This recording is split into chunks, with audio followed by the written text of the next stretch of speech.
Voltamos à entrevista com o deputado federal Lelo Coimbra, falando sobre as reformas que o Brasil está passando.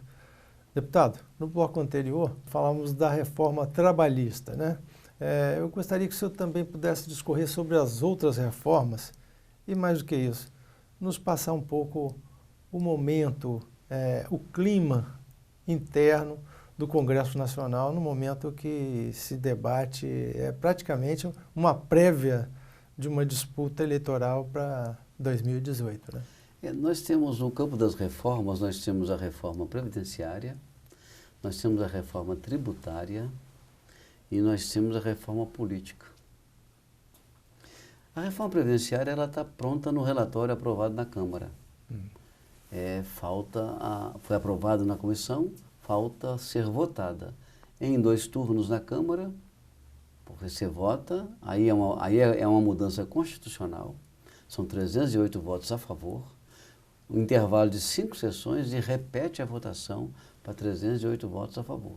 Isso vai para o Senado, passa pelo mesmo processo que passou pela Câmara e também tem lá o número constitucional, são 54.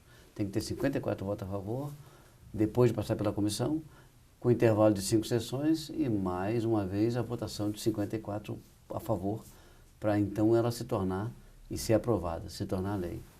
Ela está em suspenso nesse momento porque com a crise política, sim, com o processo com o pedido de investigação que foi feito em torno do presidente, por parte da Procuradoria-Geral da República, com autorização do ministro Fachin, esse assunto ficou um pouco parado.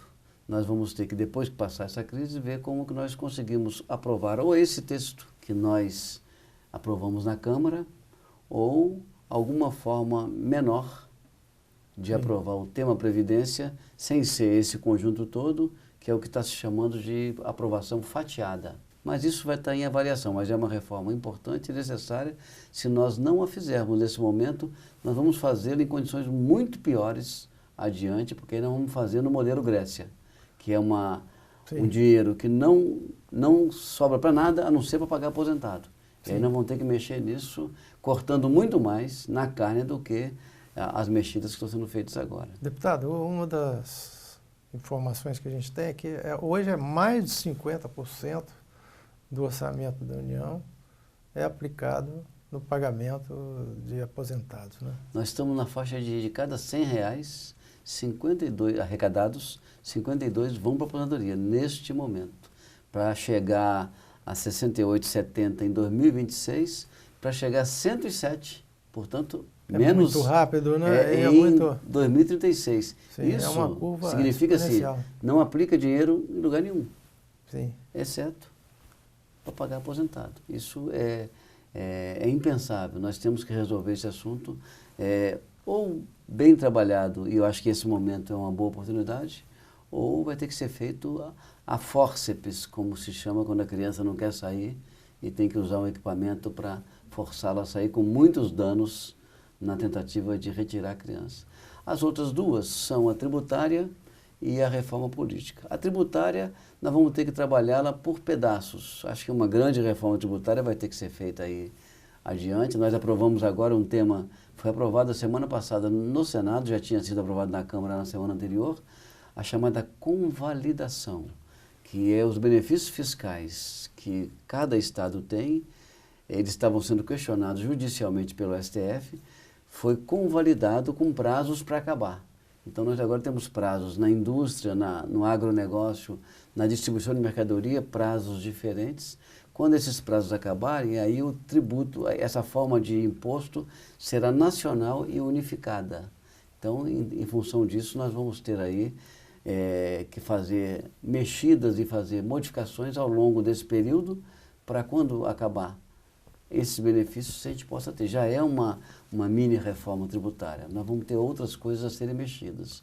Sei. Antes de você entrar na reforma política, eu gostaria só de fazer uma reflexão sobre esses dois momentos, né? Ou seja, a reforma da Previdência e a reforma tributária diz respeito à arrecadação e pagamento, né? Quer dizer, nós estamos trabalhando aí no orçamento dessa grande empresa que é o Brasil, né? Sem dúvida. E aí há a necessidade de controle de gastos e há uma necessidade de arrecadação. Mas sempre se falou em arrecadação de uma maneira genérica, né? Mas não trabalhar naquilo que são realmente as fontes da despesa, né? Como é o caso da Previdência. Olha, sem dúvida, nós temos que pensar em aumentar a arrecadação de riquezas, né? Na realidade, aumentar o ambiente de produção de riquezas, para que a arrecadação de tributos seja, mantendo o mesmo padrão, aumente, porque o ambiente de negócios está aumentando. Então, essa é a primeira coisa, porque a gente tem que trabalhar ao mínimo o aumento de tributos para as pessoas, né? A carga tributária no Brasil já é muito alta. Segundo, é diminuir as despesas. Tem um ditado que a gente usa que é o seguinte: despesa de governo é que nem cabelo e unha. Você tem que cortar periodicamente.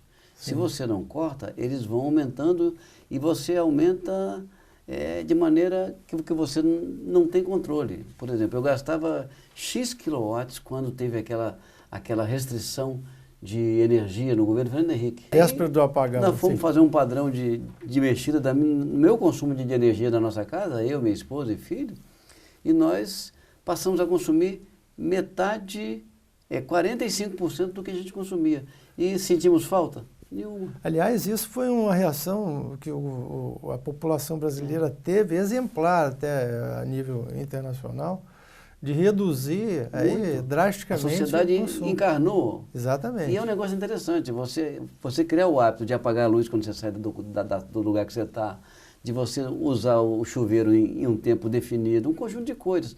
E, ao mesmo tempo, tem políticas que precisam ser feitas colocando outros agentes da sociedade empreendendo, que são as concessões de estradas, são as políticas em que o Estado não precisa aplicar recursos diretamente, mas precisa acompanhar, precisa monitorar, precisa controlar mais o investimento, o empreendimento feito pela iniciativa privada. Isso é muito importante, nós temos que repensar o Brasil, o tamanho dos governos tem que ser menor do gestão, que né? Na atualidade. E a gestão, os pressupostos da gestão são necessários de serem obedecidos de maneira mais firme, mais com vistas. A redução de despesas sempre, aplicação correta da despesa, gastar o que precisar gastar, mas com qualidade superior ao gasto, e aí tem que mexer em tudo, previdência, forma de contratação de pessoal, um conjunto de coisas que nós lá adiante, não vai ser nesse governo, mas lá adiante, ou no próximo governo,